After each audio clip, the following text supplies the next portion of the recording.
Welcome to Behind the Badge. This podcast aims to improve the health and well-being of frontline workers. Each episode features candid conversations with former and current frontline community members and subject matter experts.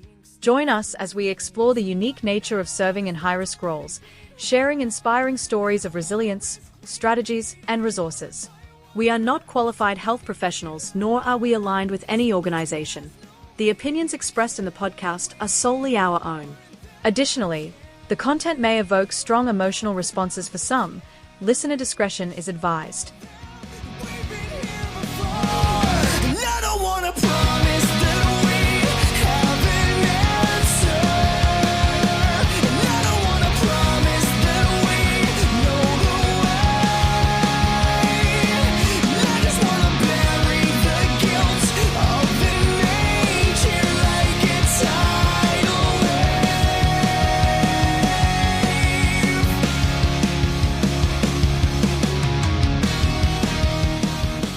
Back to another episode of Behind the Badge. My name's Josh. In this episode, I'm joined by Chris Thompson-Lang.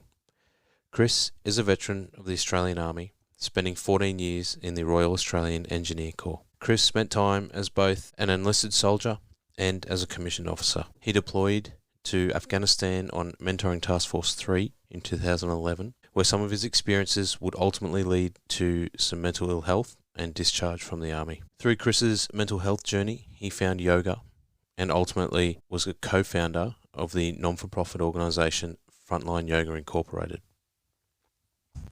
Chris, welcome. How are you? Awesome. Thanks, Josh. Yeah, I'm doing well. That's good, mate. Before we sort of get into Army, Frontline Yoga, all that sort of stuff, can we rewind the clock and can you tell us a little bit about life as a young fella? Where'd you grow up? Schooling, sports? Yeah. Actually, it's interesting. I was thinking about talking to you and I thought, it's really topical at the moment, the focus on ending violence against women. And it's not something I've talked about publicly ever, but my childhood up until about 9 years old was, pretty disturbing. Just having violence in the home and, a father who probably struggled to manage his own mental health and behaviour. Yep. So, early on that was my experience.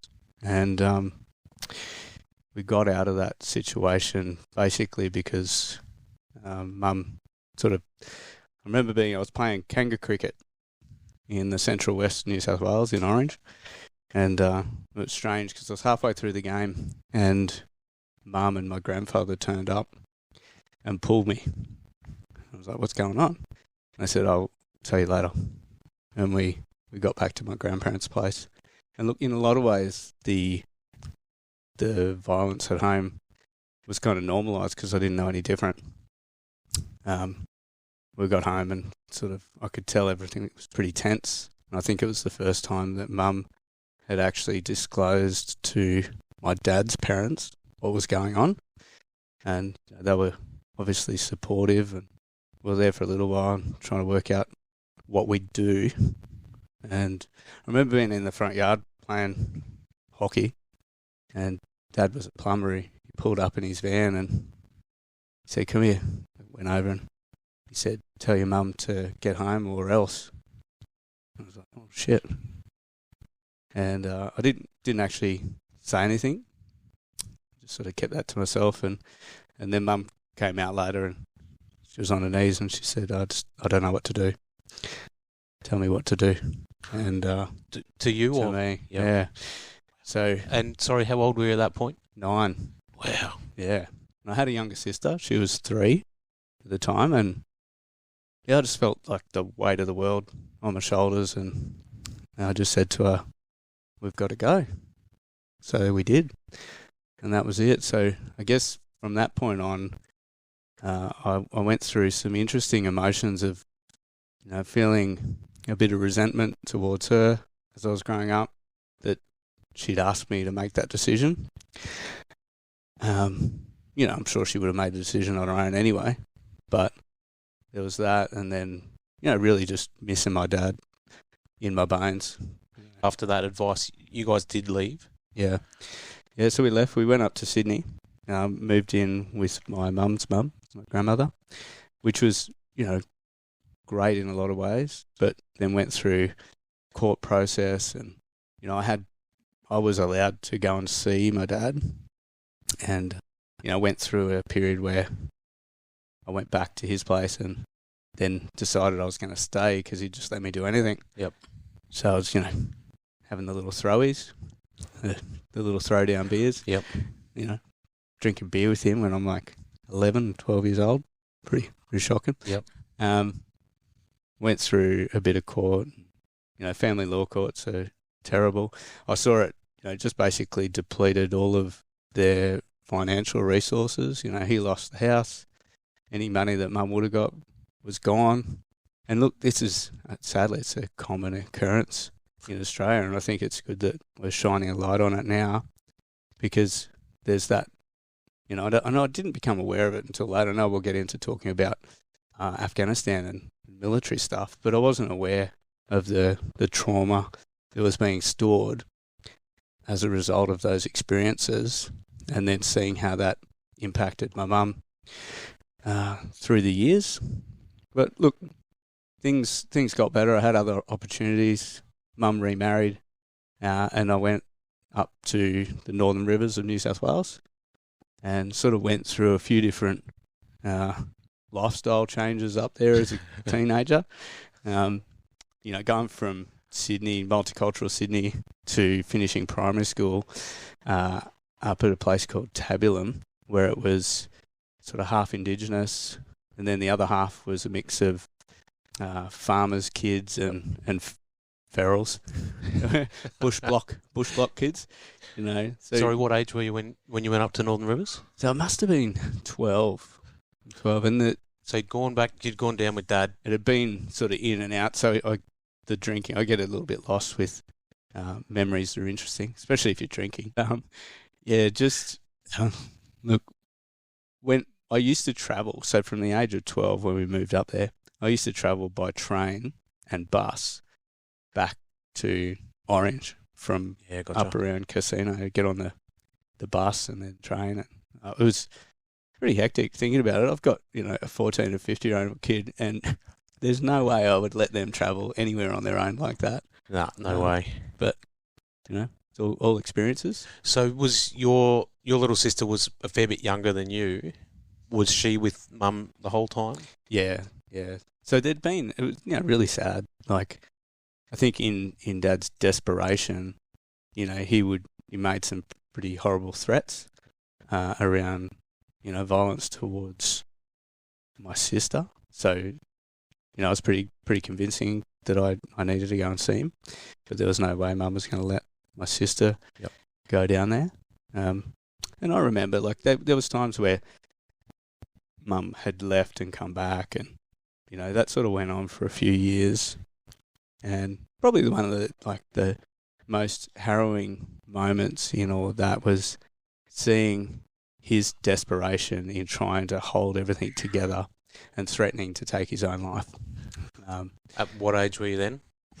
Must have been just before. Could have been when I was 9, before it all happened. We left, or maybe 8. I don't know, 7. It was it was pretty hectic. Lot to take on as a young fella. Yeah. And I think about that now.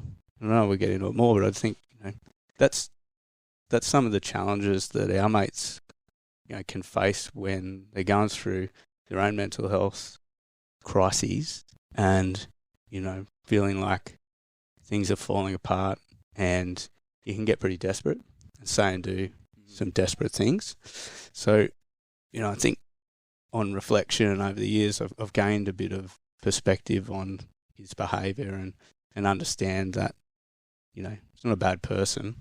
It's just behaving in some ways that are really dysfunctional. Yep. And, keen to, not only arrest the possibility of that happening in my own life through taking really deliberate actions, but also support others so that they don't get to that point where they're causing irreparable damage, to their relationships and their children. Yeah. Yeah, that's that intergenerational stuff and trying to break that cycle, because the last thing you want to do is continue that down the line. That's right. Yeah. So you moved up Northern Rivers. Did you finish high school up there?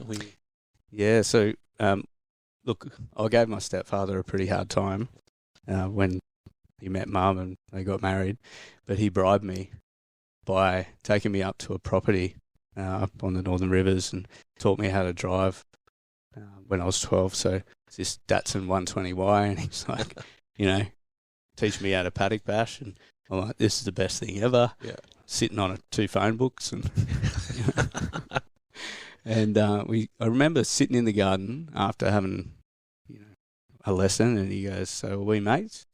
And I'm like, "Yeah, sure." So like he taught me a lot of really valuable life skills up there on that bush block, but then he picked up work. It was actually on a cattle farm that was owned by the packers. We were doing like artificial insemination and strip feeding, and so pretty intensive kind of agriculture. Went from being a bush block kid or feral to a cocky's kid. Yeah. Started wearing R.M. Williams or Wranglers. But yeah, finished school at a place called Casino, the beef capital of Australia. Yep. After some time in Benalbo.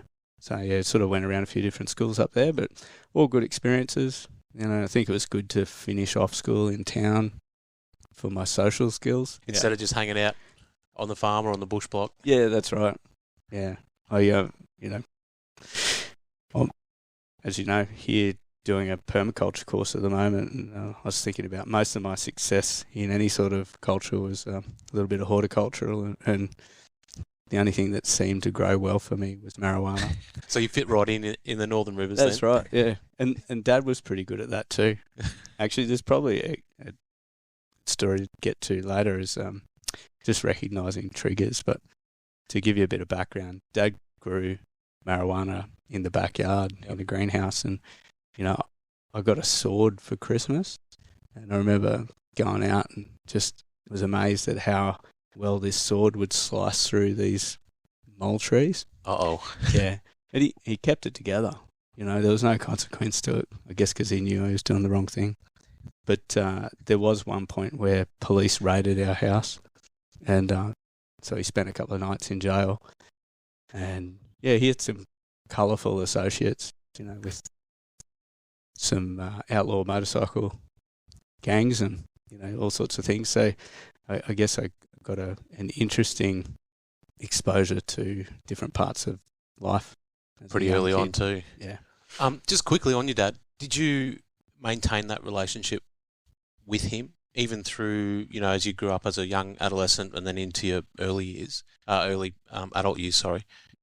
Yeah, I did. There were a couple of times where he spoke about my mother in ways that I didn't like, and I told him, not to contact me. And that sort of regulated the way that he would behave when he wasn't doing too well. But he learned a lot about life and himself over the years, and there's a lot of wisdom that he shared with me through his own misfortune. So we did, yeah. Unfortunately, he passed away at 60 from a heart attack. Yeah, right. Very sudden, and it was around the time I was getting out of the army. But post Afghanistan, when I was having some real struggles, there was a couple of things he said when I was really struggling with my mental health, and he said, I'm not my thoughts, I'm not my body. I have thoughts, I have a body. I was like, wow, okay. And at his funeral, I always thought, he told me over the years, he goes, my nickname's Guru. And I'm like, what? He goes, yeah, they call me Guru. And I thought, oh yeah, they're all just taking the piss. Because you kind of treat your parents with a little bit of, I don't know, sort of sufferance. And turns out I went to his funeral, or organised his funeral, and all these people are coming up and they're telling me about how much help he'd been to them when they went through hard times and in their relationships, and that, he really was their guru. And I was like, far out, blown away. So, he took the suffering that he went through and learned a lot from it.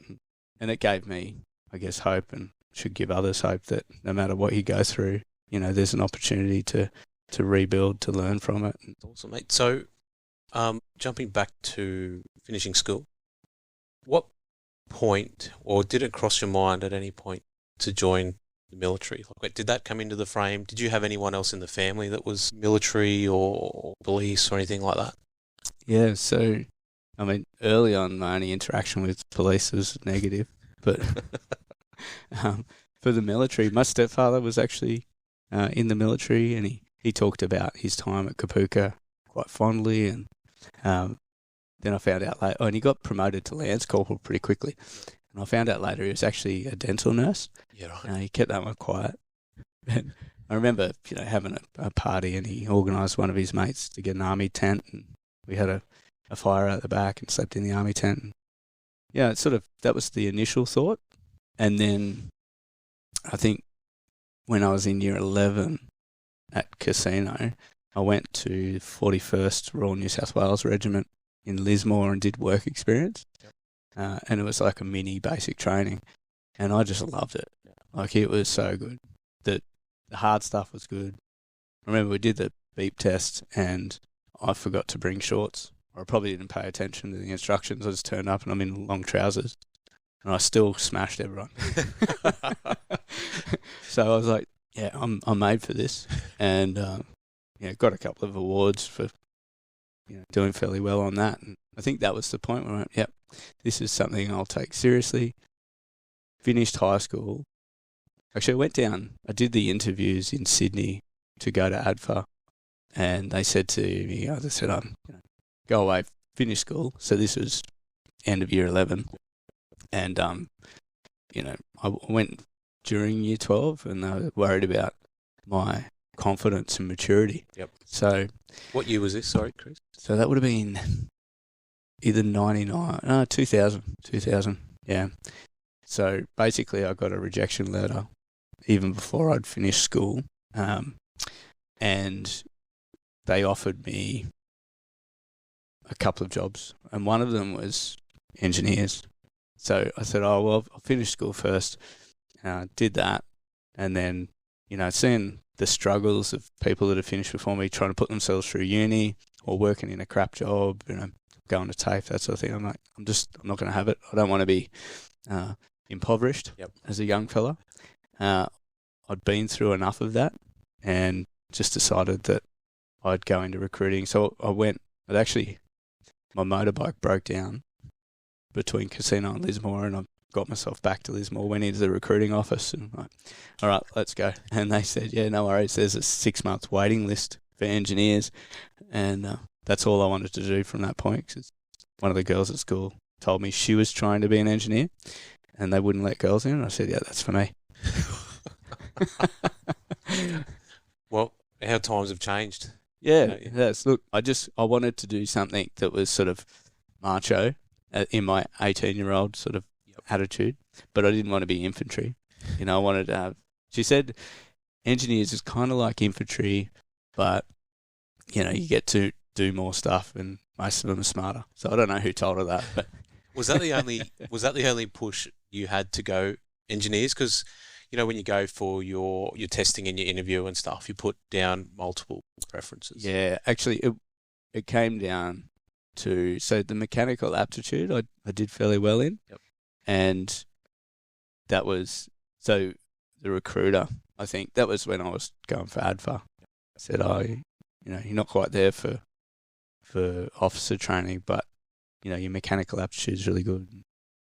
Engineers is probably, there was a few sort of technical type traits. So yeah, that was the reason. And look, turned out really well. I was very happy to hook into engineer training. Yeah. And so into Lismore, signed the dotted line. How long before you found yourself down at Puka? Yeah, so they said it was going to be a 6-month wait. So I finished high school, moved to Sydney, to my grandmother's place, and she'd moved to the Northern Beaches. So I was in Collaroy and just kicking around waiting. Christmas holidays were over, not really doing anything. Met a group on the beach, and they were working at this place called the Collaroy Centre. where they do like outdoor education, school groups, rock climbing, abseiling, that sort of thing. I managed to get myself a job there while I was waiting. So to start at 10 in the morning, finish at 3 in the afternoon. So I was surfing morning and afternoon, and it was just the life. Living it up. Yeah. And then would have been the end of March, I got a call and said, "Oh, we've got some spots available, so you can start earlier." And I was thinking, "Oh shit, I'm really enjoying this." So that's what I wanted to do. So yeah, 4th of April, 2001 was the day I walked in. And you turned 18 in that period? Yeah. So I was 18 by then. Yeah, I turned 18 the year before. So yeah, I was getting close to my 19th birthday. Yeah. So down at Kapooka in April through to July-ish? Yeah, we only did a 12-week training or something. Okay. It wasn't long. And then core selection was already predetermined. So I just remember finishing Kapooka thinking it was the best thing ever. Yeah. Like I really loved it. Did a bit of fraternising. That's a whole nother story. But yeah, we had a mixed. Actually, it might have been shorter because it was mixed reserve, full-time platoon. So it was interesting. But really loved it. Then got on the bus to go to Moorebank, the School of Military Engineering for employment training, and got there and just went into holding. So it's kind of boring. Got to go and do a driver's course. It's funny, I was on the driver's course down at Puckapunyal as a brand new sapper, and the girl that I'd sort of started seeing from Kapooka, she was a reserve signals operator, and she came over and we sort of met up, went to Melbourne and hanging out while I was down on the driver training. And the very last night, we decided we'd go to Watsonia and go and see another one of our mates from Kapooka, and ended up hitting the town in Melbourne. I was supposed to be on the bus at 7 a.m. the next day. Got back to her sister's place because her sister and brother-in-law were posted to Pucka, and decided I'd use a watch to set my alarm. So set my alarm to 5 a.m. And I woke up and I looked at it, and there's a light coming in through the window, and I'm like, "Is that a 5 or a 7?" And then realised that I was late, and so she's borrowed her sister's Range Rover, and I'm driving up half dressed, with my phone, wallet, slouch hat, all of that, because we just it was wild back then. Just go out in uniform, didn't matter. Yeah. And got up to the lines, and the RSM of the School of Transport standing there next to the course manager, next to everyone else. They're all waiting. The bus is there. I hadn't packed up my room, folded my sheets, none of that stuff. And I get out of the car and I'm trying to give her a kiss goodbye, and just probably bright red. Drop my phone, pick my phone up, drop my wallet, pick my wallet up, drop my slouch hat. And the RSM's like, "Come here." Marches me off to a corner and reads me my rights. Your first introduction to DFDA? Yeah, I thought I was done. And anyway, shaking in my boots, because I reckon I would have been. I was tiny. I was like, 60 kilos, wringing wet, and this big RSM standing over the top of me, telling me how shit I was. It's all character building. Did he end up charging you? Well, probably didn't want to do the paperwork. He sent a note back to the School of Military Engineers, and my section commander there pulled me aside at the boozer one night, and he goes, "So tell me about what happened down at truck school." And I just thought, honesty is always the best policy. I got in a bit of trouble during high school, and one bit of advice my uncle gave me was just always tell the truth and you'll probably get in less trouble. And it always worked with the principals. So I tried it, and he said, "All right, well, thanks for telling me the truth. Behave yourself, but there's no charge." And I was like, "Thank God for that." How good. So back to School of Military Engineering from your driver's course. Yep. Were you in Holdies again, or you jumped straight on? We're in Holdies for a little while, and it was just, there was not a lot to do, so it was just odd jobs around the place. A lot of fighting, and carrying on. Everyone's trying to prove how tough they were. And then we kicked off. It must have been around June or July. We started, IETs. And then while we were on IETs, there was September 11. So I was in the lines there, getting close to the end of our training, and saw the Twin Towers come down. It was a pretty sobering moment for everyone, and we went straight from IETs over to, it was called the Incident Response Regiment, across the road at Holsworthy, straight after that to do the technical high-risk search course. And basically we were being told, we're not sure where you're going to go yet. So they were looking at trying to raise or re-raise what had been the Joint Incident Response Unit for the Olympics, not gold, and then went to IRR, Incident Response Regiment. That was around that time. Later becomes Special Operations Engineers. So I think one person stayed, but then the next IET course that finished, they all went in and they all became IRR. And I went up to Brisbane. So I asked to go to Brisbane. And I think there was 2 of us. And then everyone else went to Townsville. Yeah, right. Brisbane, Vegas. Just quickly on that, what was the feeling amongst everybody at that time?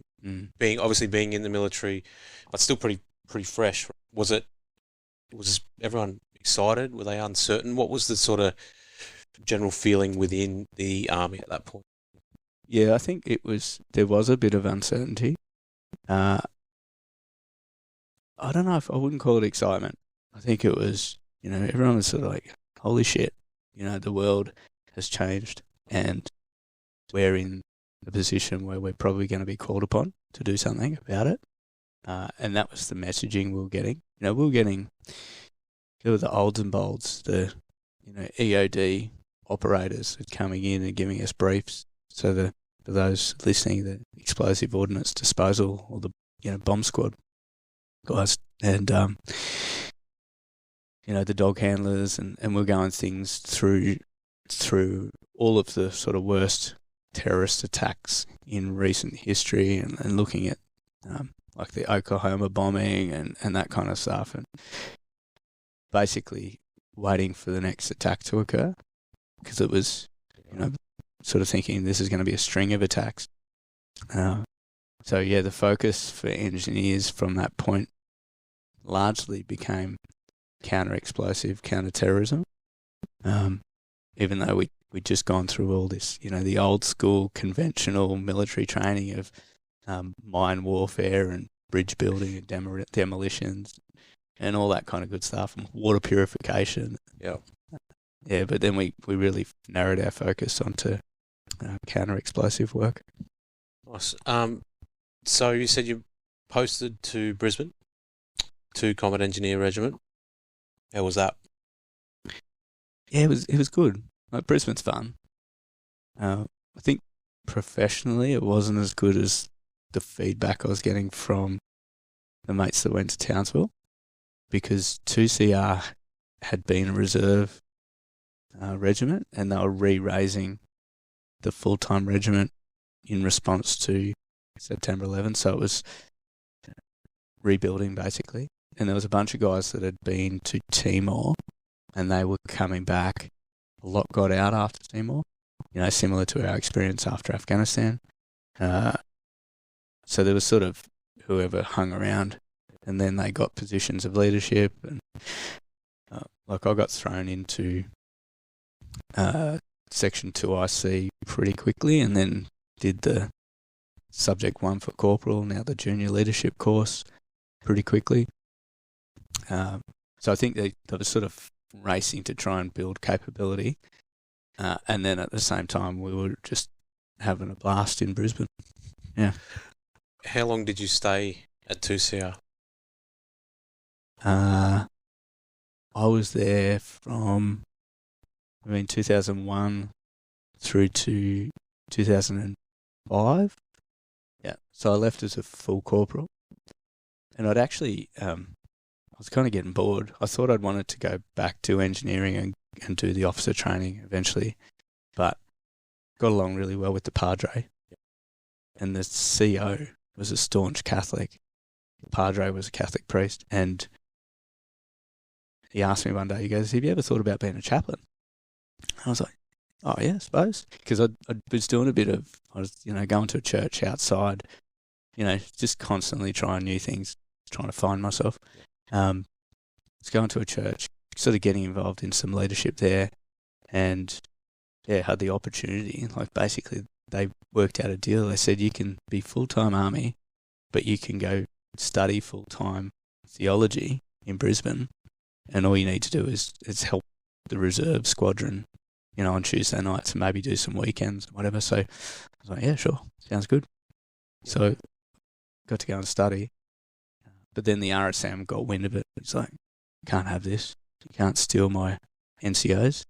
So he pulled me for a meeting. He said, look, we really need instructors down at Kapooka. Do you want to go down? I think you do well. I think he was just trying to piss in my pocket. But I said, yeah, I would do well. This is me getting ready for officer training. The self-confidence had improved. And so I ended up, after 2 years of study, went down to Kapooka as an instructor instead. Had met a girl as well. Got married as I was posting out. My first year of marriage was down at Kapooka, where I was doing like 16-hour days, back-to-back platoons. Hardly had any time. It must have been really rough on her. So she came down with you? You didn't go unaccompanied? Yeah, she came down with me. So it was like we literally got married in December, started in January, and we'd only known each other for 12 months, is that? What a baptism of fire for her, right down at Kapooka. Poor thing, honestly. Like she had the opportunity to homemake and that sort of thing. She did some work in medical reception, but she was a school teacher by education, and then didn't really get to start teaching until we went to Canberra the following year. So 12 months in Wagga, Kapooka? Yeah, it was supposed to be a 2-year posting, but it is, it's great. It's a rewarding job, but just hectic. Full on? Yeah. Big hours? Huge hours. So you're getting recruits out of bed at 6, doing hallway drills at 6, put them to bed at 10. In the first, half of their training, you're all there all the time, and then you start to ease up a little bit and you take turns with your other section commanders.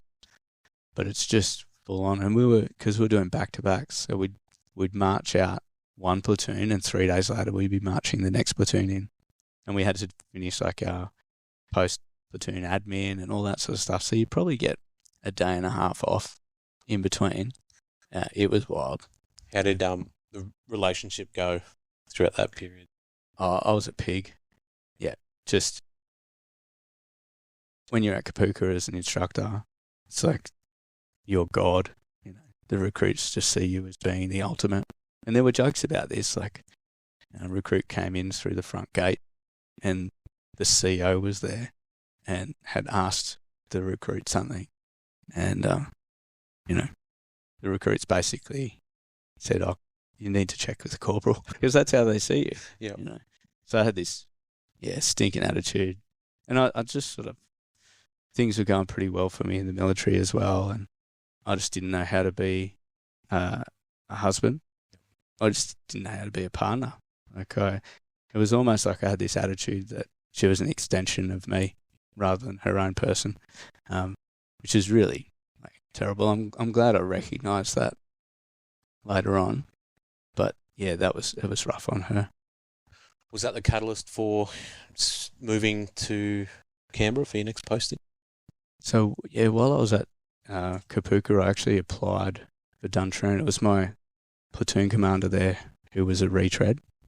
He'd been a soldier and then he went to Duntroon. He said, have you thought about it? I said, yeah, I have. So he wrote me a letter of recommendation. I applied.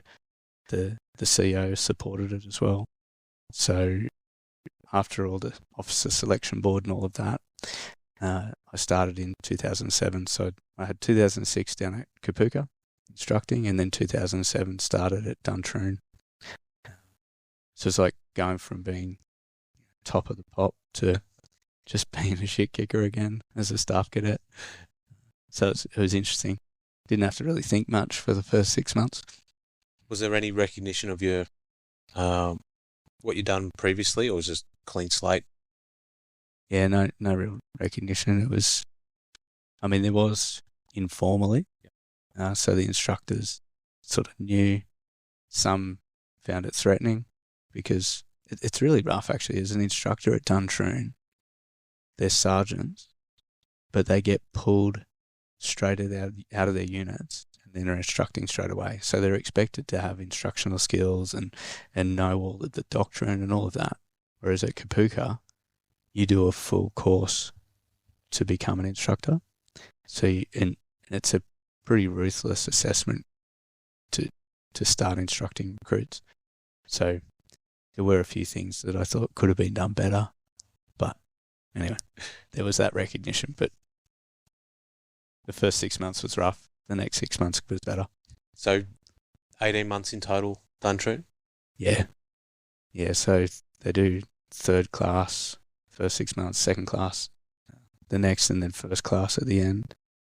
I really enjoyed first class.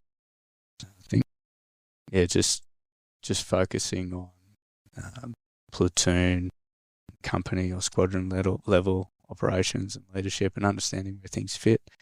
But again, you're still being told that you're the best thing ever, and walk out of there thinking that your shit doesn't stink. I think it's really evident in seeing officers working with civilians or getting out and then working with civilians, just this attitude that they know better. And really, you've just been conditioned to perform a certain role, and think, you do get taught how to think, not what to think, but it is still fairly prescriptive. Very regimented in a very specific role and task. Yeah. So did you have your core allocation before you went, or does that come later in the piece? Yeah, so the risk was that I could have ended up anywhere. Yep. I had to apply to go back to engineers again. So I think I had engineers, infantry and armour were my preferences. Look, to be honest, I was torn. I thought I really considered going to infantry because I thought it's, in a lot of ways it's a bit of a holiday. All you do is clean your weapons, sit in your pits.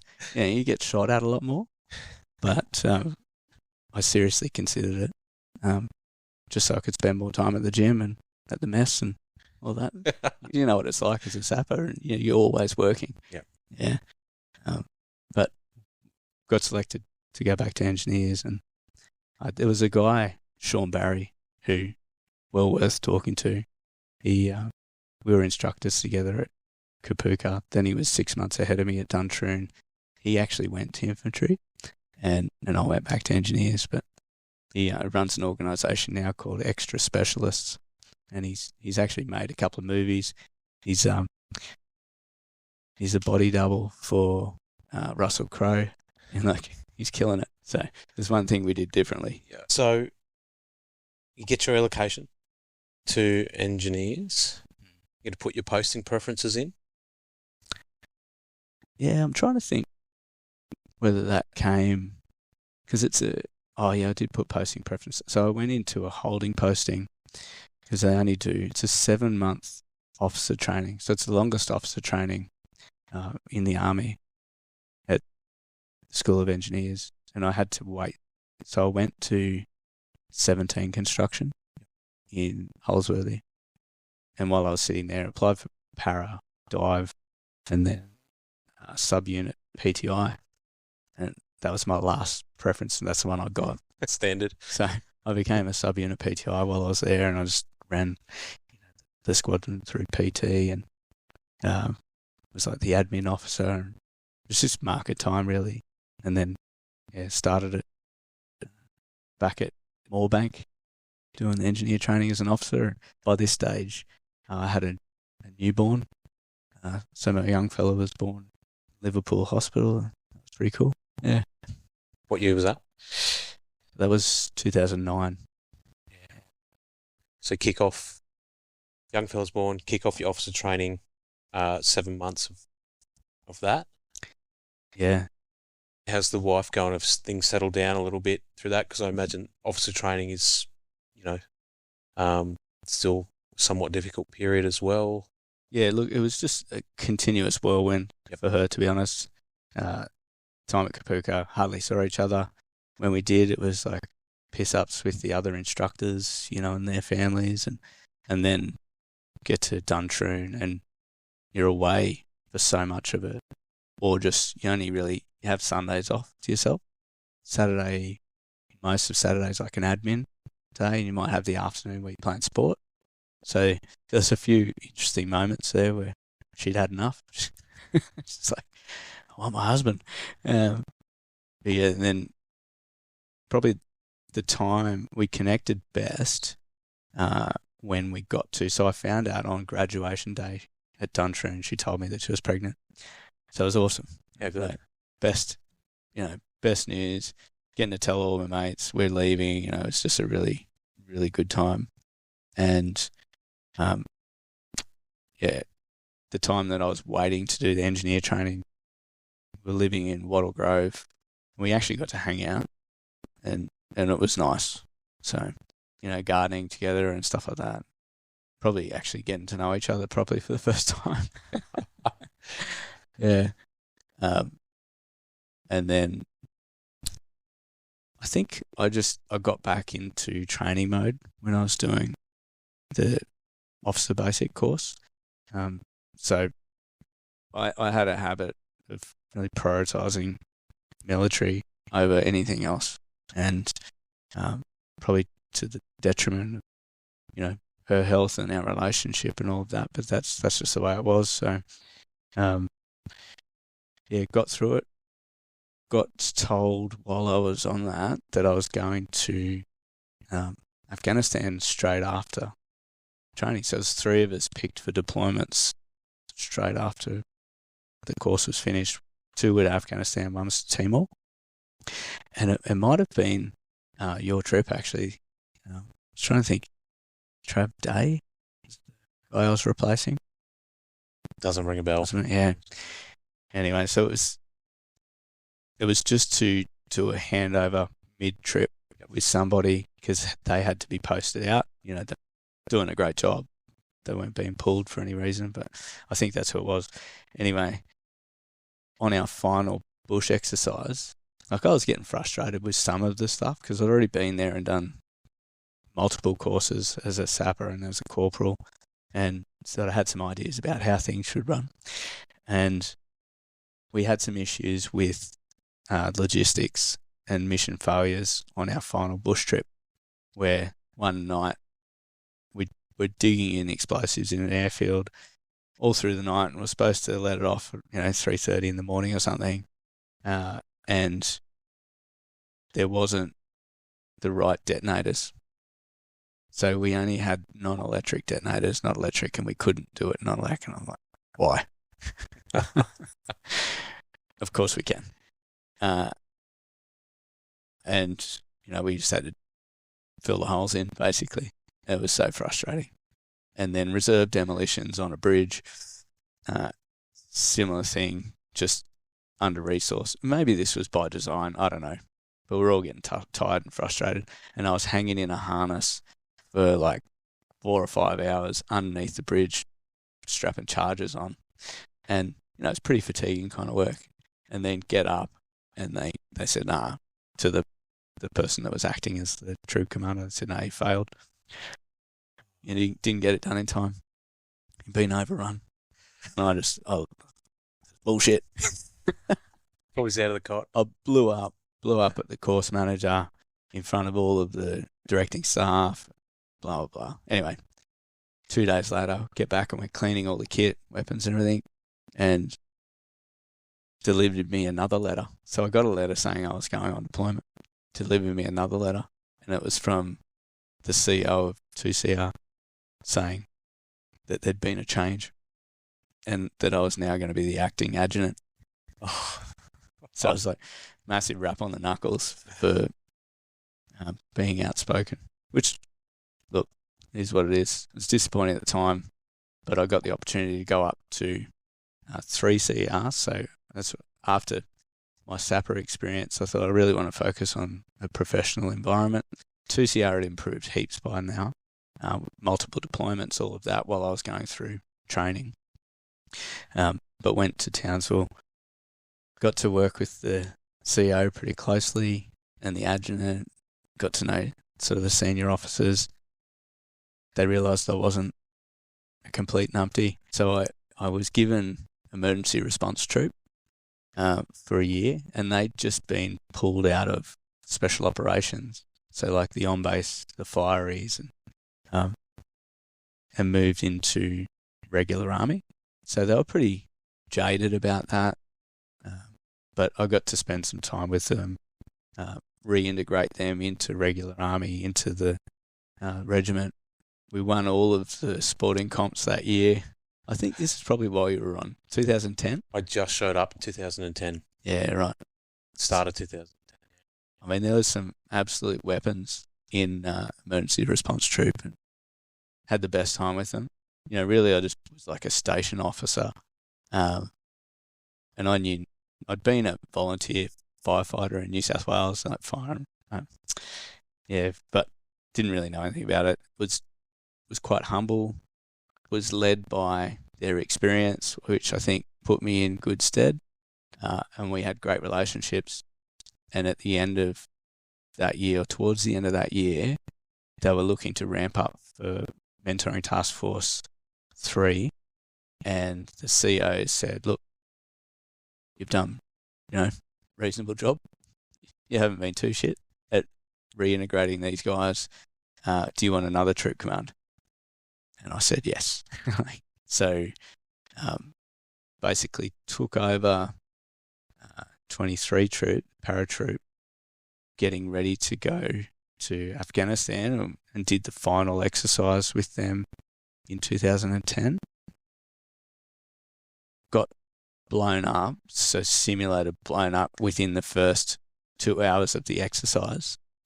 So spent like all this time being circulated around as a casualty, and then finally got back to the troop.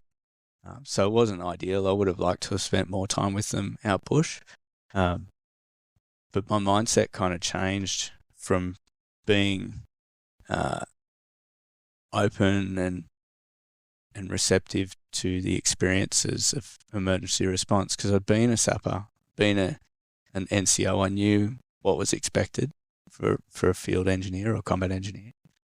And I also knew that we were about to go overseas. So I think my approach changed a little bit. Wasn't as friendly. Was probably a little bit disconnected emotionally from the guys. But by that stage, we'd had so many casualties already, and I really just was kind of protecting myself from the emotional damage of losing men. So you that was on purpose. You'd done that as a way to mitigate that. Yeah, I think so. Yeah, it wasn't completely conscious, but I just know like the relationships were different, and I asked a lot more questions. I had a lot higher expectations of the guys. Probably put too much pressure on them leading up, and in some ways probably pre-fatigued some of the guys with the type of training we were doing, and trying to prove our value to the infantry company that we were working with. So, on reflection, there's some things that I would have done differently, but yeah, there was an element of just trying to protect myself. I think, going through the post-blast reports where we'd had Australians killed or wounded really made it sort of quite real to me that I'm sort of looking at the boys when we're doing PT or on parade or whatever, and just sort of looking at them thinking, I wonder who it's going to be. Yeah, I wonder who we're going to lose. It wasn't a case of if. For me, it was like when and who. Very real threat that we were facing before we went over, right? Yeah. Yeah, for me, it seem that real. Like obviously we were going through all the training. We were very aware of what we were going into, but until that first detonation when we were in country, for me, that's when it was game on. I guess that's different for everyone as well. It's like, what's that point that switches you on? You recall we flew in at different times, but the flight that I took into Dubai when we got to AMAB was, we basically got off the plane, went in for a briefing. It was with Angus Campbell, was the JTF commander at the time, who's now in hiding. Yep. In France. But yeah, the way he was like raising his hands and you'd have to stand up, and then he put his hands down and you had to sit down. It's just a complete jerk, honestly. 100%. And look, I've got a new perspective of that, but for a long time I thought, you're just a jerk. Like, we've just got off this flight, and then we did the ramp ceremony for Marcus Case and Andrew Jones. So Marcus Case killed in an aircraft accident. Andrew Jones killed in the first Australian green on blue attack by an Afghan soldier. And so I was with Delta Company, and we were going out to occupy Cop Mashal and Bob Mirror was, which is where, Cop Mashal was where Andrew Jones was killed while he was on picket. So, my mind's on that. And then you've got this senior officer pretending to be Moses. It really pissed me off. Yeah, me too. We copped exactly the same speech, I'm gathering, because we were standing up, sitting down on request. Yeah. And I remember thinking exact same thing. Who does this bloke think he is? Yeah. I mean, he's copped a fair bit of heat recently. Look, the perspective I have on it now is, I think if I put myself in his shoes, he'd been through the most shit 2 or 3 days with incidents and obviously the burden of command when you've got troops dying. Like, I guess in his mind, he wanted to make sure that we heard what he had to say. But in reality, all I remember is him going, stand up, sit down, stand up, sit down. So there was no real value. He probably could have picked a better opportunity where we were focused, maybe after we'd had breakfast, or, it could have been done better. So after the reception in Dubai, moving to country, how was the trip? Well, I don't know if you remember, but so either the next day, because we were doing some of that sort of live explosive training in Dubai, but we found out that Rowan Robinson had been killed. Yeah. So, Robbo had been in the troop through 2010. He got picked up to go to Special Operations Engineers. That 2010, it was a great year for emergency response, but it was a great year for Robbo. So Robbo had, we did this exercise on Shackleton's journey. So it was like the RSM's exercise and just been hard. And Robbo got put into a position of leadership. So he was a secco. And, it was like one rat pack for the week between all of the guys. And they got a chicken, and we had to do all these different challenges. Anyway, I was staff for a walk up Mount Bartle Frere, which is Queensland's highest peak. And Robbo smashed that. He got the Brigade Leadership Award. His section won that competition. He was just a legend. And he actually went to school with my sister in Kingscliff. But so we found out he'd been killed. His best mate was one of my secos, and everyone knew him. It was just, it was a blow. And we had a get together in the mess at Dubai. Got a photo up, so one of the sergeants helped me get a photo of him. Had some near beers, said a few words, and then jumped on the Herc to go from Dubai into TK. And then as soon as we got into TK, the first thing we did was the ramp ceremony for Robbo. Shit. So we'd done 3 ramp ceremonies before we'd even set foot on the valley that we were working in. But I think for our troop, at least, looking at the guys, that was the moment that switched them on, because they knew, had a close connection to Robbo. He'd been first through the door in a compound. He'd got sprayed with machine gun fire. So they sort of knew that the job was on. And then the next day we flew out by Chinook out to Mirrorwise, and then we're doing nursery patrols and all of that. And I remember being in the back turret of the bushy and looking across at one of the other lads and just going like, can you believe it? Like, can you believe where we are? It was just wild. And at that point, because Robbo was in May, wasn't he? Was it May? He was late May. June. Yeah, 6th of June. Okay. So it was, just thinking. Fighting season. Yeah. Hot as. Yeah. Yep. It was jobs on. Yeah. Yeah, dusty as. And then the rest, from that point on, obviously, like I said, a very real start to the trip.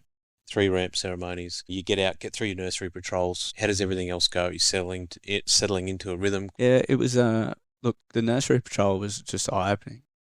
Being a student of theology and reading the Bible and stuff, I'm looking around and there's threshing floors where they're hitting wheat on these big dirt pads, getting the wheat out of the crops, donkeys and all that, and camel drivers. And I thought, this is just like going back in time. It was wild. But then it was, real serious sort of couple of things that happened. So there was a device that one of the Afghan soldiers had pulled out of a choke point in the bazaar in Chora. And the intelligence officer came up to me outside the CP, inside the patrol base, and he goes to hand me a 20-litre YPOC or yellow palm oil container full of explosive. And I was like, okay, take that outside, because there was a real threat of Trojan devices where you could take the power pack and the initiator off the device, then it'd get taken inside the patrol base and be remotely detonated. So, I did a bit of 5 cent, 50 cent, bit of arse puckering, and he took it out and we blew it up out the back. But I just said to him, I said, look, if you have something like that again, if you locate a device or a suspected device, then come and tell us and we'll go out together. We'll deal with it. We'll use it as an opportunity to do on-the-job training. So sure enough, like days later, exact same spot, he's come back in. This is within the first week, 2 weeks. Yep, we've got it here. So I pull the boys in and we're, working out our approaches and where we're going to cordon and all that sort of stuff. And then we hear it boom. And, found out that a dual cab ute that had 7 Afghan police had gone over it, all killed. And just the force of the blast, every one of them had multiple amputations. It was just a bit of a mess to clean up. And there was an American mentor that had been mentoring the police. He'd been living there for 9 months already, and he was just losing it. It's like, we should have done more, too slow. And I was like, I was sharing a room with this guy. And, so I took it pretty personally. I thought, am I even cut out for this? So there's a lot of sort of self-doubt from that happening, and had to overcome that over the coming months and really just put a lot of trust in the experience of the section commanders or brick commanders, because we'd broken down into 4-man teams at this stage. And look, as you know, having been through a search training and being certified as a searcher is like the second hardest thing to special operations training as far as attrition. Like, it is, anyone that makes it through that and gets into country, they're very skilled. And I trusted them, with my life. So I'd often spend time on patrol standing in the rear turret, which is kind of a dangerous spot to be. But they were on the ground, searching, and they just you guys did an amazing job, honestly. And you're right, though. I mean, the training is, from what I remember, certainly of the certification, it's tough, but it's tough for a reason, right? Because, there is a lot of people who have to have that trust in what the searchers are doing. And they've got to have trust that their skills and their knowledge and their ability is up to scratch. It's a funny feeling. It's a funny feeling when you stand there and you think, the next roll of the wheels might be your last, but at least you've got a bit of protection from the car, whereas the guys are out there on the ground, and just the number of times where they were face down over devices, like 20, 40 kilo, like you don't come back from that. No. That's, and unfortunately we lost guys doing it. And look, I think the first KIA on our trip was Matty Lambert out on as a sniper out in an overwatch position. Whether it was pressure plate or remote, I'm not sure, but lost his legs, lost too much blood, and passed away. That was a blow. I was there at Cop Marshall, where Andrew Jones had been killed at the time when the news came in, and we had SBS news reporters were there at the time. Karen Middleton, who I catch up with like every Christmas now, part of a bit of a group, but they reported it, and what really pissed me off is that news story went out of news being broken, and the commanding officer was worried about what people were wearing. And yeah, look, it's just, there's a whole lot of other commentary I could give on that, but it was disappointing. And so we lost Matty. Then there was the green on blue attack down at Sauk Bed. So Ash Burt was an engineer that was shot there by an Afghan sergeant, Bryce Duffy and Luke Gavin. So we lost those three guys. There were 7 other Australians wounded. So we were on edge, and I think throughout our time the relationship was quite strained with the Afghans who were there trying to mentor. And when things like that happen, we tightened up our security, and it was getting closer to winter. And there was, you might have heard about it, but a heap of our guys lost their winter gear. It was stolen by Afghans. And so reported it, and we're trying to get it back.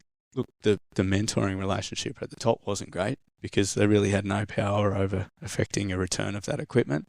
And basically it was on the boys that they hadn't secured it well enough. So then, there was threats of them being charged, and, they had to pay for the replacement. It just contributed to more strain in the relationship, because then we're out on patrol and, the guys are seeing their kit being worn by Afghan soldiers that are worried about being shot in the back by. I just remember sort of sitting up in the turret behind the 58 thinking, I wonder when I'm going to have to kill one of these Afghans for turning a weapon, because there'd then been moments where they'd been turning their weapons on our boys, and so I was more worried about that happening than running over an IED at that point. Yeah, it was such a complex environment. We certainly had the similar experience with the ANA soldiers as well. Yeah. Turning weapons, having, some mutinies and all these sorts of, wild things, which really strained the relationship. Not to mention that, they were a lot of the time high, made it very hard to have a working, healthy, trusting relationship, didn't it? Yeah. Either red eyes from smoking weed or, high on opium. Yeah. Yeah. It was difficult. It was, navigating both external and internal threats. Yeah. It made it very tricky. Yeah. I think, it's getting towards the end of the trip. I became more and more focused on just making sure that we were protecting ourselves and each other. So really try not to take unnecessary risks. Unfortunately, when I went on Rockall, I think it was around October, was when Chris May had that strike. They were building a checkpoint way up top of the valley, and the boys were asked to go out and search a road. And if I'd have been there, I would have put a stop to it. Like, I honestly think I just wouldn't have tolerated unnecessary searching, because it was really just to give them something to do. And there was, a bit of argy-bargy between the company commander and the chief of police. I remember hearing this story, but the chief of police jumped in his car and took off down the road and hit a device. And then, the boys, just seeing him cartwheel through the air, perished, obviously. But then after that, he goes, I need to go and search this road. And they're like, well, we're going to be here for the next 3 or 4 days. What's the point? And that's when, it was a very low metal content shampoo bottle with a wire. So missed, there's no way it would have been picked up by a metal detector or mine lab. And the dog missed it as well. So the boys fortunately walked over it without detonating themselves, but the car hit it. And it sent Swanee out that back turret. So I'm glad I wasn't standing in the back turret. But he's, I don't know if you remember him, huge boy. Big boy, yeah. Big boy. And he somersaulted. This is the report. I wasn't there because I was on Rockall. But the report I got is he somersaulted in the air and lands on his feet and then walks back to the car to help out, give him first aid. How lucky. Like guys have had, fractured spines, legs half ripped off from catching the edge of the turret. It's just amazing. Certainly a dangerous spot to be. So you were on Rockall when that happened. When did you find out that had happened? Oh, this really shits me. Because I was coming back in through Dubai and I ran into the OC. And he was like a kid in a candy shop, excited that there'd been a strike. Like, obviously relieved that no one had been killed. He didn't get a DSC, did he? Probably. I don't know. Oh, mate. It just... Yeah, it blew my mind. Anyway, I try not to focus on the negative stuff. Yeah. But so that happened. I found out. I got back out. Obviously, Maisie, who's doing great now, also a fiery in Victoria, legend. Look, he'd gone home. It had obviously been a blow to the boys because, when you're a searcher, every time there's a deflagration or a detonation, deflagrations, there was a lot of them. Touch wood, where they burned up really quickly and it wasn't catastrophic. But I think we'd had 5 strikes, and you take it personally. Missing things is like, it's bound to happen.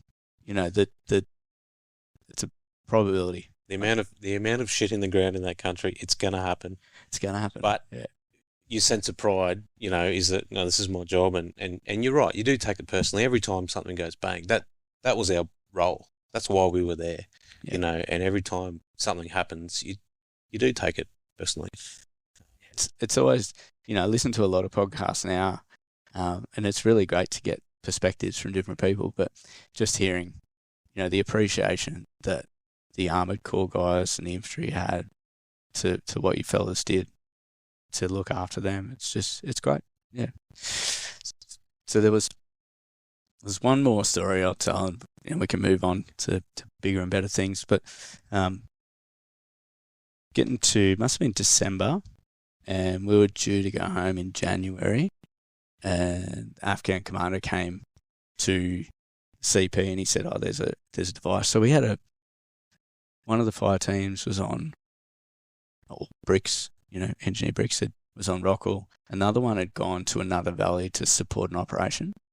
We had one north of a place called the Sarab Pass, which was this area that you just could not go through. They were up there supporting another operation, and the Taliban had come in behind them, planted a device, and it got reported. And I was sort of thinking, well, we're not coming back through there for a couple of days. we did have one fire team that had just been flogged, like in the patrol base, and we were pretty light on the ground for security inside the patrol base. Quite porous. And so we just, I called TK to see if a team could fly out. Getting late in the day, just wasn't going to happen. So I just went, well, we're not going. And then it went off. And we got reports back from the police through Army to us that, it was a tractor and trailer that had, like, it's fully loaded. So there was 6 killed, and then we're waiting. And I was a combat first aider, but I'd never treated. There was always plenty of people around. And I went out for the casualties to come in and sort of let them in the side gate, and they started taking kids out of the back seat. I just didn't look at them. Like, I had 2 young kids myself, and I just found myself sort of not really looking. And there was people there was medics, and I looked on the back of the dual cab, and there was a tarp over a mound or a couple of mounds. I jumped up in the back and pulled the tarp away, and it was a adult male and female that had obviously the blast had come up, something had gone between them, because they both had sort of mirror open fractures to the femur. No intervention for like 40 minutes. I thought they're dead for sure. Tray was full of blood, and then one of them moved. I was like, holy shit! So I like jumped down, grabbed a tourniquet. Tourniquets on both of them. We're pulling them out, getting lines in. Kept them alive for long enough. I ended up, they were stable and getting wrapped up, and went over, and one of the kids was about my son's age. I was just sort of standing there with him. And he had like a head injury, and some ribs, and maybe a collarbone. And I was just standing there with him. And I kind of went into a bit of a freeze after it all. I was just not really knowing what to do, and then I had to sort of snap out of it to finish off some 7-liners or hand over notes. But that incident definitely changed things for me. Like, from that night, I had really bad sleep. And it was something that would constantly come back when I got home. If the kids cried or were upset, it just put me back in that moment, and feeling a sense of responsibility that I could have done more, that we could have done more. Did you feel that nearly straight away within yourself? Yeah, I think it was part of the reason that I went out to treat the casualties, because the Afghan commander was sort of pleading with me to do something, and I just sort of, on the balance of risk and reward, chose not to. And it was one of those things where we had these technicalities of, it's a suspect item. It's not an IED until you actually confirm it. So, so if we get eyes on it and we confirm it, then it means we have to stay out there overnight. And there was just other risk associated with it. Yeah, I did feel responsible. Took it pretty hard for a long time. I've found a new perspective on it now, and I didn't put it there, Did so you sort of felt that change in you pretty quickly? I mean, you said that's towards the end of your trip, right? That was maybe a month before coming home? Yeah. In a way, almost made it through unscathed. And when you got back, you obviously have that decompression period, you have your time off and all that sort of stuff. Did you try and address your mental health at that point? No, I was pretty ignorant.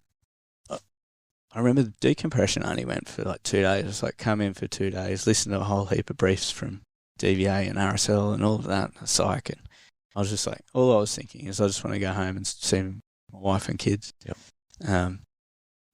So my eyes were glazing over in those briefs, and went away.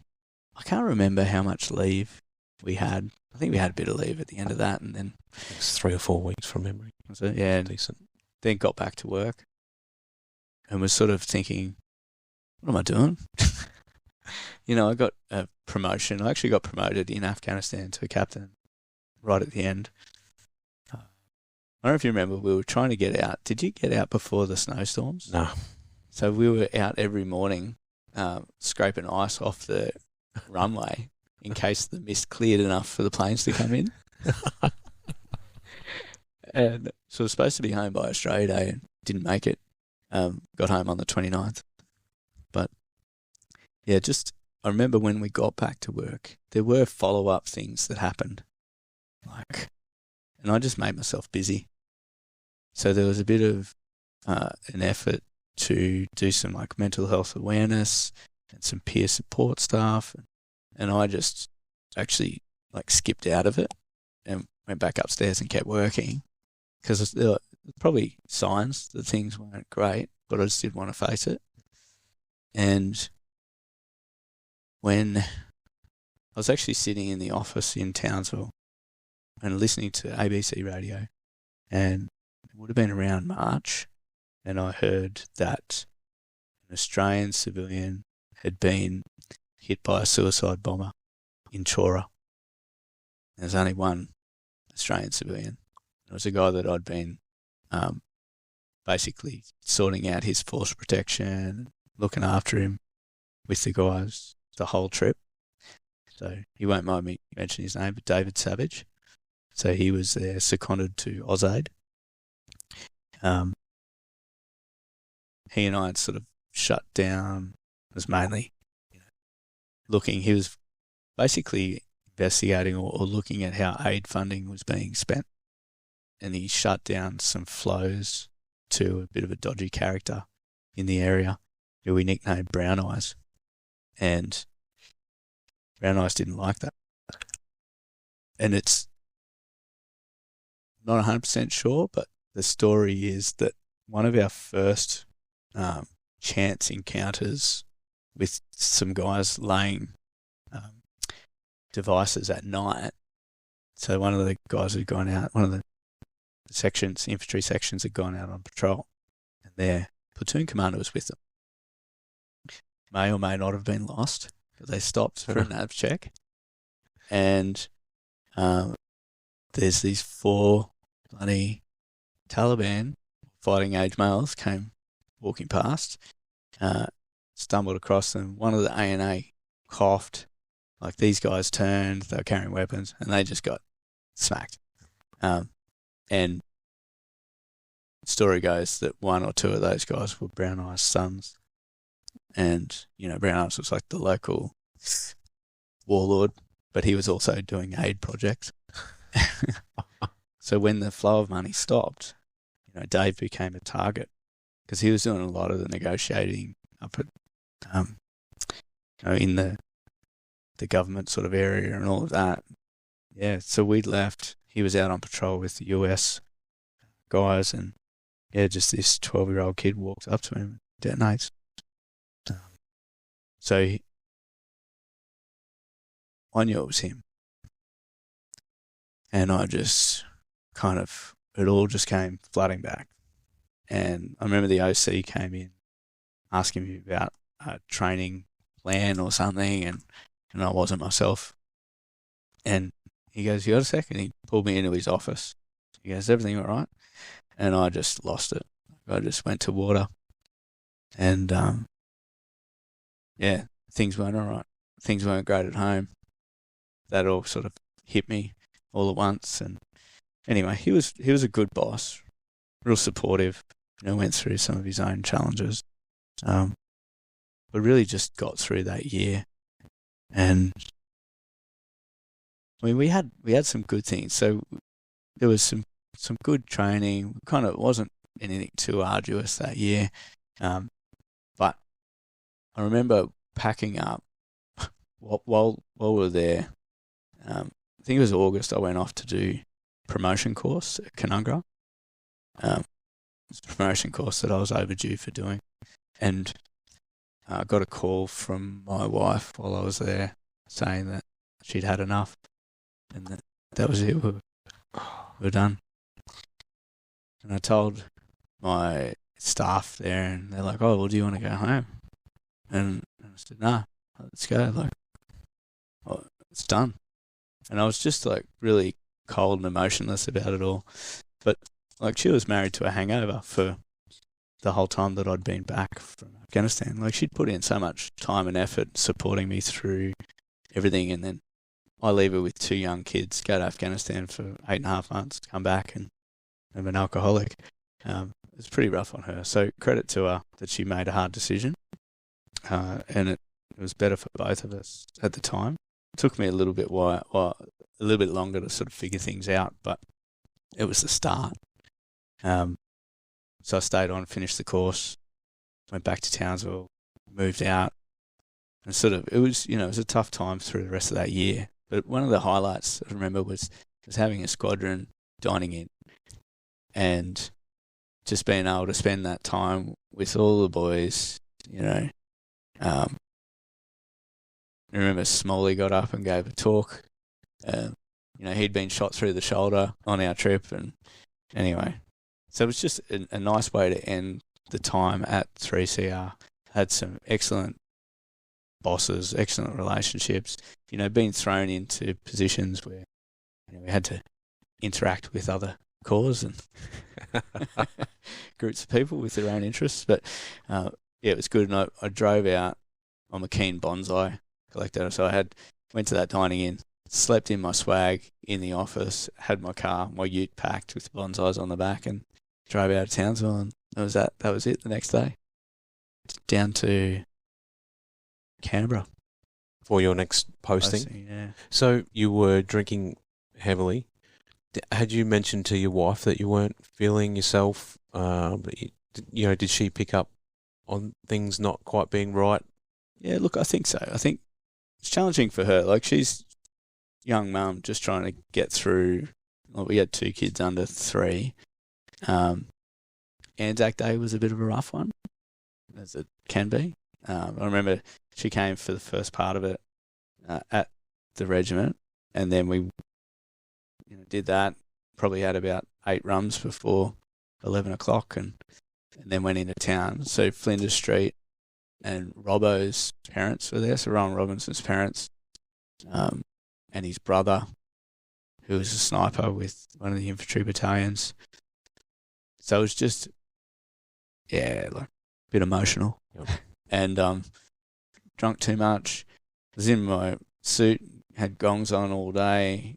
I got home maybe at 11:30 at night. I was feeling pretty sorry for myself. Thought I'd check and see how hard it would be to take in water in the pool. So, had a bit of time face down in the pool. Surprising how your survival instinct kicks in. And went upstairs, knocked on the door, 'cause didn't have my keys or lost them, and she came out. And I said at the time, I goes, something like, I need help. And just woken her up. She had probably a long day with the kids, and she said, grow up. And it was just a bit of a blow. So her saying that, I didn't communicate with her anymore after that. So I just kept it to myself. Obviously she saw the signs, and it was hard to stay in a relationship, and it took from then until August to make a decision. But yeah, that's what it was like.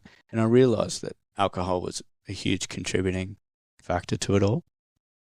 Had a couple of attempts at going dry, but it's tough in the military. Every time you go out socially, it's like, like I could have the willpower for the first hour or so, and then I was like, what are you doing? Have a drink. Yeah.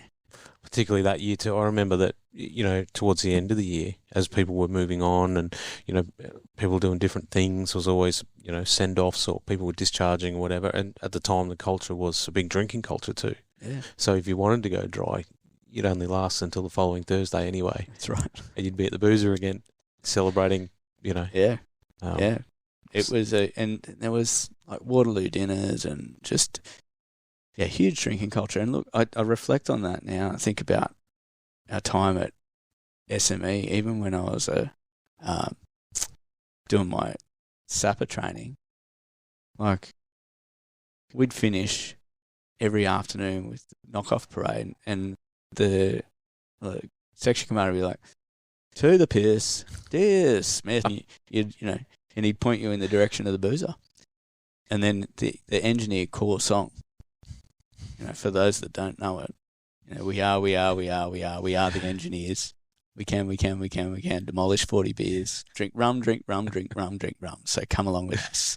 And I won't finish the last bit. But You get the picture. But that's what I did. So I'd go have some beers and then go out Flinders Street and hit Mad Cow and just be smashing rums until I couldn't talk, couldn't stand up, go home, pass out next to my wife. Do it again the next day. And it's no way to live. There's no way for the liver. And obviously not really good for your mental health and all that sort of stuff either. Shock. So it made me more anxious. I didn't realise the correlation at the time, but, there's things I wasn't dealing with. I wasn't sleeping well. Relying on alcohol to wind down or pass out, but just made me more anxious, compounded the effects that I didn't realise until later on. So went to Canberra, went to a reserve unit. So actually I was posted to Forces Command and then asked for a reposting when the relationship was a bit rocky because she wanted to go back to Canberra. So I got a reserve posting in Canberra, which meant I spent nearly all day, every day on my own. It wasn't good. Yeah.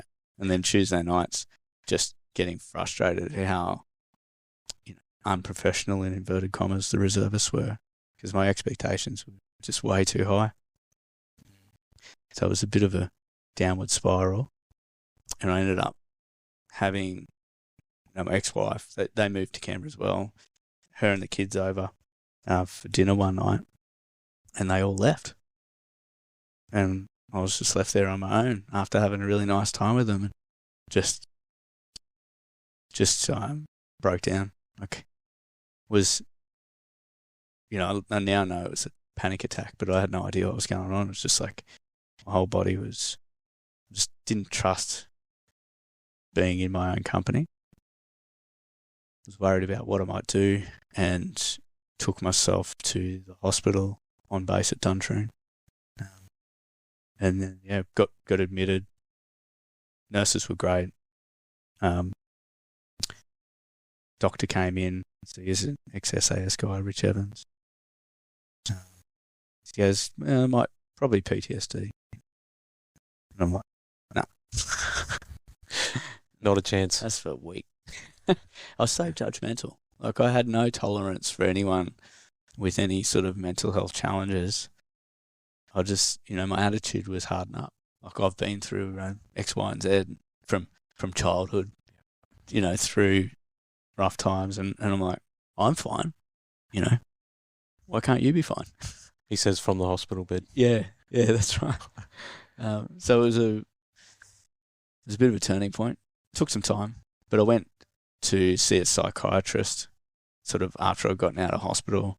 This guy had been, Canberra psychiatrist looking after first responders and military for 35, 40 years. And he, diagnosed me with PTSD, depression, and, he also said, and it wasn't like in the first session, but throughout my time going back to see him over the years, he said, look, you just got to come to terms with the fact that you probably won't work again. And, you're really going to struggle. You probably won't, but if you do, it's going to be tough. Have meaningful relationships, like intimate relationships. I'm like, thinking to myself, no wonder people are topping themselves. Yeah, getting told things like that. There's no hope for you. Anyway, because I'm stubborn and I knew a little bit about neuroplasticity, it's like, well, I'm just not going to accept that. And I was fortunate enough to get sent up to Toowong Private Hospital, a doctor by the name of Andrew Koo, who's sort of leading post-traumatic growth type work. And he explained the neurobiology, what was happening in the brain, structural changes that happen as a result of experience, and how that can impact, your perception of the world and behaviour and those sorts of things. And I was like, oh, okay. So it went from being an intangible psychological concept to being something that was physiological and structural. I know enough about plasticity that if it can change that way, then it can change another way. Maybe not necessarily back to the way that I was. The way that I was pretty shit anyway. So, got kind of effective at my job, but not very good at, being a husband, other things in life. So, that was the beginning of really doing a PhD in the self and understanding what had happened, how it was affecting the way that I behaved and what I could do about it. And I was fortunate enough to also be practicing yoga at the time and discovering how beneficial yoga was for me just personally. But then starting to dig into what's the actual, what's the effect here? What's happening in the brain? What's happening in the body? And look, it took a good 4 years of trial and error and learning, but to really figure out how effective yoga can be at addressing dysfunction of the nervous system and really any anxiety disorder and post-traumatic stress is a dysregulation of the nervous system. It is the brain just perceiving that there's more threats more often and putting you in this constant state of arousal or fight and flight and readiness. So when I sort of got a little bit of an inkling that that's what was wrong, so okay, how do we turn it around? So I tried a lot of things. The yoga was sort of the foundation, but then, doing the cold exposure and Wim Hof method, doing a workshop with him, getting my hands in the ground and doing some gardening and, just anything. Going to the beach, getting negative ions off the ocean, socially connecting. I did a lot of long bike rides as well. There's a whole thing where I bought a bike when we got back from overseas because I'd sold my motorbike before. And I used to ride from North Ward to Laverack Barracks. It's about 15 k's. What I didn't know, I want to try and explain to people now, is that high-intensity exercise is not the answer for a dysregulated nervous system. So I was further compounding the stress on my body by doing time trials to and from work, then doing PT, and so it's just overtaxing. Not sleeping, drinking, just jacking your nervous system up all day. Yeah, all the bad stuff. And thinking, I'm doing well. I remember being in the car, like someone had said, you just got to do deep breathing. Being in the car with wife and getting like triggered by the kids in the back and then going, just the complete wrong method of breathing. So it's just further dysregulating, taking me out of my executive function, prefrontal cortex, putting me in this survival state that was just really unhealthy. And, I became a student of it. And, I listened to your podcast with Mandy Kennedy now. Yep. It was fantastic. Like, so much knowledge, so much that can be applied. And it's really, that is a distillation of all the things that I've done over the last, it's been longer now, I've been out for 9 years. But I think the best way to learn something is start teaching it. And, I work in the medical field now, and nurses have got this thing where they see one, do one, teach one. That's the way that they embed skills. So to try and retain information about things that are good for me, sharing that with the others is really helpful. And, we have in basically every first responder industry now in the military and human performance optimization, the keep calm. That's sort of the first thing, keep calm. Well, how do you do that? And there's actually, you need to practice it. So similar to in the military with the initial action, run down, crawl, observe, aim, fire, run down, crawl, observe, aim, fire. You do it over and over and over again so that when a shot rings out and blood rushes from your prefrontal cortex into your limbic system to the amygdala, and you're in that survival state.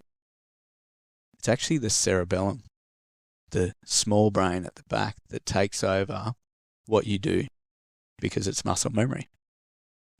So if you didn't drill, run down, crawl, observe, aim, fire, and a shot rings out, people respond in a whole range of different ways.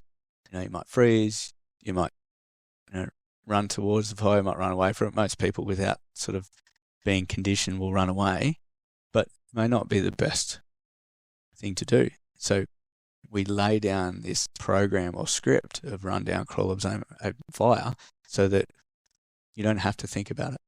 You just act. Now we can take that same principle to stress regulation. It's no good to know that you need to release tension in your body, take slow exhales. You can know that in theory, but when a critical incident happens, or you're, in a threat state, you're not going to tap into it because you haven't trained it. What's going to happen is whatever that underlying script is. So the idea behind yoga is it's a practice. It's a daily practice where you've got movement, it's breath-centered, a practice of, we call it pranayama, or prana is the vital life force. Yama is regulating. So you're regulating the vital life force through breath. And the simplest way to regulate the nervous system, or put the brakes on the sympathetic nervous system, is that long exhale, really slowing things down. But if you can couple that with releasing tension in your body, relaxing your face, so a lot of people clench their jaws, relax your shoulders. A lot of people are quite tense in the shoulders. Trying to relax through your hip flexors and your glutes. You're reducing oxygen demand in the body, which rests the heart, which then helps with brain function. But unless you train it, unless you make it a habitual practice, you won't be able to access it in the time of stress. So really, that's what yoga is about. It's not about being flexible. It's about being unfuckwithable. So on that, say if we're going to use yoga for that reason, to help us with our nervous systems, and when we are faced with these critical incidents or something along those lines, what's the dosage rate for yoga? Like, how many times a week do we have to do it? So the short answer is 2 40-minute classes a week and 10 minutes a day of self-practice. The way we got to that is through Frontline Yoga. Really, the Bible for the training we do is The Body Keeps the Score, Dr. Bessel van der Kolk. So he was the director of the Trauma Center, Justice Resource Institute, and they developed a whole package around yoga for recovery. But yes, 40 minutes a day, or 40 minutes twice a week, 10 minutes a day. That was his response. So I asked him in a workshop, because he said he'd studied all the early antidepressants, so the SSRIs, selective serotonin reuptake inhibitors, antipsychotics for experimental use with post-traumatic stress, and then studied yoga. He said, this is actually more effective than any of the medications that I've studied. So, what's the dose? And that was his recommended dose. Yep. So if you can get into instructor-led minimum 40 minutes twice a week, but then what we do through Frontline is we're trying to teach participants the skills to develop their own self-practice at home. So it's just a routine you get into. It's separate to exercise. It's important to exercise as well. But this is about moving mindfully, noticing what's going on in your body. So it's a practice of interoception, turning your senses inwards. Explain interoception. If you've got kids where they don't know whether they're hungry or thirsty, they don't know if they need to go to the toilet or not, it's a lack of interoceptive awareness. If you want to be a black belt in interoceptive awareness, then you could sit here and know exactly what your heart rate is just by turning your senses inwards and noticing your heart beating. So then, if you get into the practice of doing that, when you're sitting in a truck responding to a fire, or, you cop responding to a job, whatever it is, if you can notice what your heart rate's doing in the absence of exertion, if you can notice any tension starting to come into your body, because it's natural if your nervous system is elevated, you're starting to go through that stress response. It's natural for your shoulders to elevate and round forward. It's natural for your hip flexors to tighten, because when you need to run or fight, you need to go into hip flexion, which puts strain on your lower back. But your abdomen will tighten as well. So that restricts your breathing. So if you can notice what's happening with your heart rate, notice muscle tension, and then tap into your habitual practice of breath, the long exhale, consciously soften tension through your body. What you're doing is you're resting your heart so that you can actually use it when you need it, and you're bringing your executive function back so that you can assess situations more effectively, decide, communicate effectively, continue to reassess. Just makes you, so that's the performance optimization part of it. So it's just making you more effective at your job. The more effective you are at your job, the less you're going to have adverse outcomes. And it's the adverse outcomes and our perspective of our own performance during those adverse outcomes that can lead to mental health challenges or post-traumatic stress. Because generally, you've got two people go through the same experience. One walks away thinking that they did everything as effectively as they could, and they're largely unimpacted by it. And another person gets down on themselves, thinks, I could have done better there, some of that was my fault. Then they're going to have longer lasting impact. Yeah, 100%. So it's sort of like, just got to balance it out. And once again, like you said, it's about building that practice in. It's no good trying to, sit upright, relax your shoulders, lengthen those hip flexors in the moment if you haven't practiced it before. No, that's right. It's completely foreign to the body, because the body in moments of stress just goes back to what it knows. And if you haven't, haven't taught that. So it's, all this wank stuff of a mind-body connection, If you think about it, it's actually quite simple. It really is. It's the communication between the brain and what's happening in the body. And the more you become attuned, the more effective you are as an organism. Right? Unfortunately, in the military, and I think Navy's a good example, where you might be in the bridge as a captain. You're controlling this multi-million-dollar, billion-dollar vessel, and it's all cognitive. So there's no activity happening in the body at all. It's just decisions. So over time, you can get this disconnect between what's going on in the body and what's happening cognitively.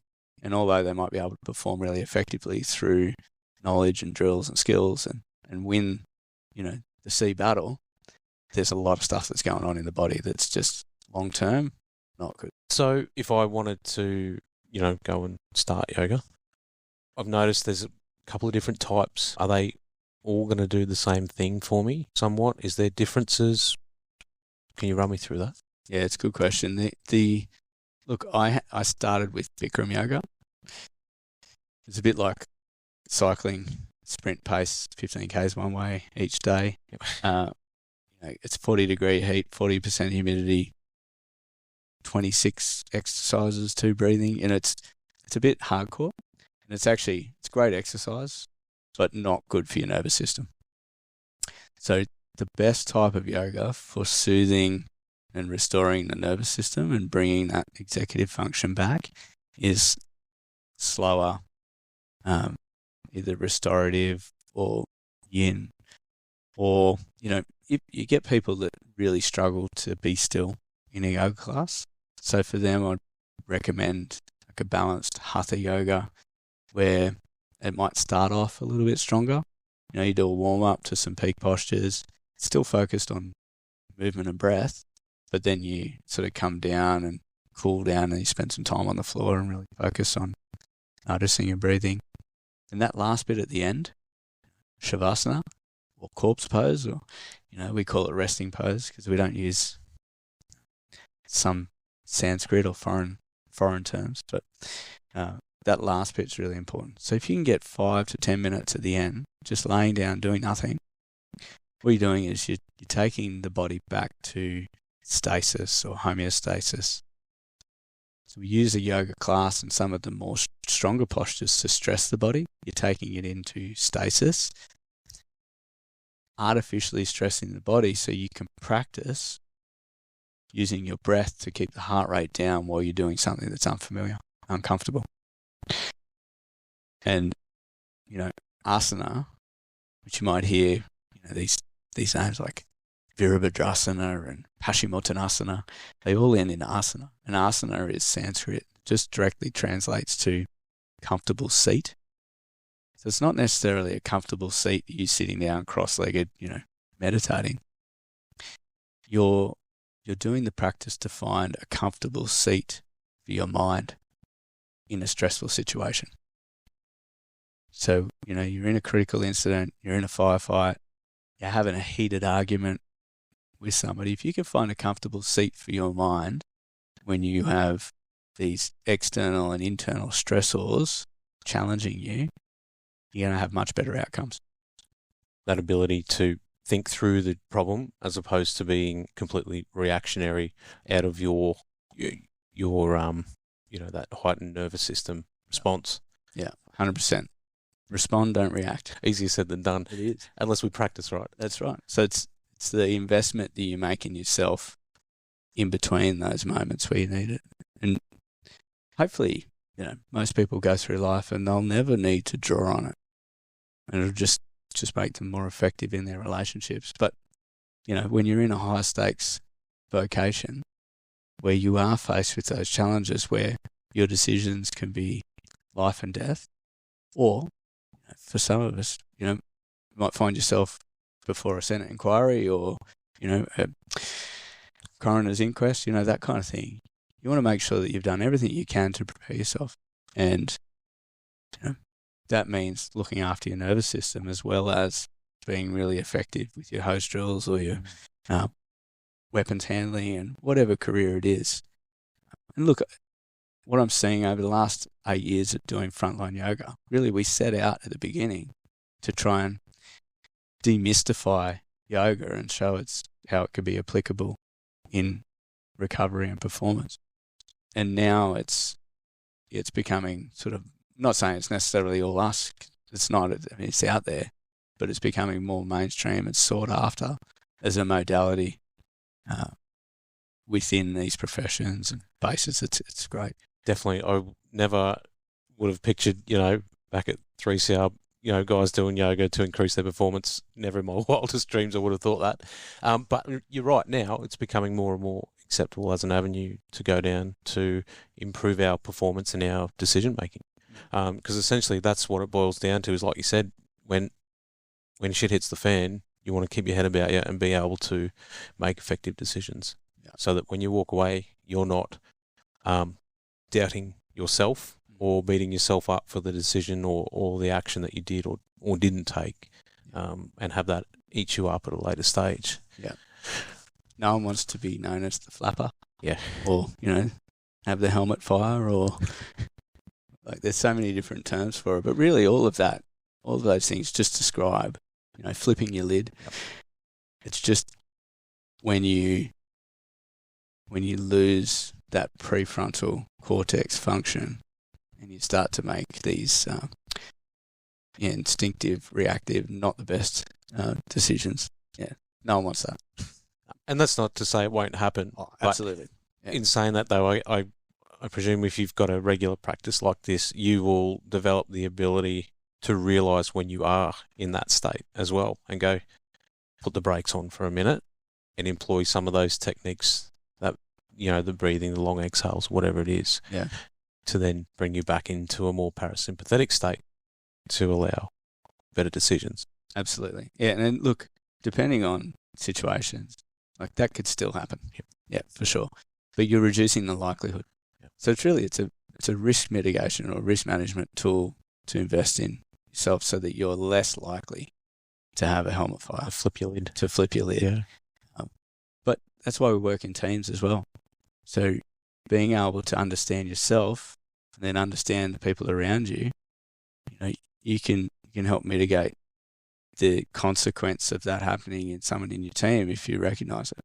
And the only way you're going to recognise it is if you've got your own shit together as well. Yep.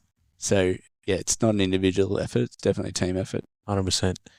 Now, mate, Frontline Yoga.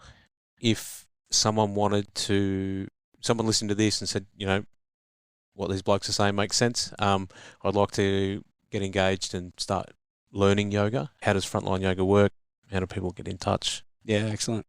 Look, I'll start with the teacher end first. So if you have a practice of yoga and you're interested in becoming a teacher and sharing that either within your own teams or just in the community, then we have regular teacher trainings either with our training partner, Byron Yoga Centre, or sometimes we'll go and do our own offsite. So, if you're interested in that, check out the website, train, and then put your expression of interest in. We're always looking for good quality teachers with a background of experience in our vocations. And then the next one is if you just want to increase, your awareness of how yoga can support mental health and resilience, we run trainings around that, anything from a 6-hour trauma-aware training through to I do regular 25-hour trainings in Byron at the Yoga Centre. And I'm actually running the first 100-hour training in Thailand in 2025, so May 2025. But I plan to make that a regular fixture. So it's an opportunity to just immerse yourself in it. And then if you're really just starting out and you just want to try yoga for the first time yourself as a participant, then jump on the website and check out attend. And there's a schedule. You can have a look and see if there's classes near you. The reason I'm keen to grow teachers is want to make it more accessible, more people across Australia.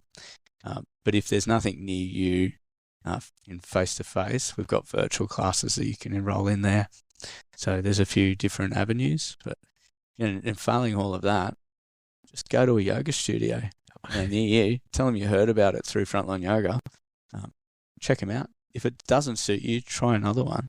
Just keep trying until you find something that suits you. And look, yoga's not for everyone, but some form of contemplative practice, like if you can weave that into your routine, so those 40 minutes twice a week, it might be Tai Chi, Qigong, going for a slow walk, playing music, doing visual arts, something that really slows your heart rate down, and just use that as a tool to notice what's happening. Yeah, just encourage everyone to do that. Long-winded answer, but yeah, it's just Perfect. keep looking for things. Don't give up. Yeah. One other question around Frontline Yoga. How much is it going to cost if someone wants to, whether that be attend or come to training? Yeah, so it's free for police, fire, ambulance, military, healthcare workers. Anyone that works in a profession where there's that community service and high likelihood of occupational trauma. We take donations, so anyone can attend. Family, friends, community is welcome to attend by donation. But yeah, if you like what we're doing, feel free to flick us a bit of coin, keep things going. We run very lean. Yep. Awesome. If anyone wants to get in touch, is it website? Yeah, so looking through the website for Frontline Yoga. But if you want to get in touch with me, I'm on irregularly on Instagram, which is just my name, Chris Thompson-Lang. Otherwise, I'm probably more active on LinkedIn now, being an ex-Rupert and all. Yeah, you can find me there. I'll respond on LinkedIn. Cool. LinkedIn, Insta, or frontlineyoga.org? Frontlineyoga.com.au. Fantastic. Awesome. Cool. Thanks, mate. Josh. Appreciate it. Thanks for listening. If you've enjoyed this episode, please show your support by subscribing, liking and rating the podcast on your listening and social media platforms. We are always looking to improve what we do. If you have feedback, suggestions for further guests, topics, or would like to be a guest yourself, please contact us via Instagram. Stop the scene.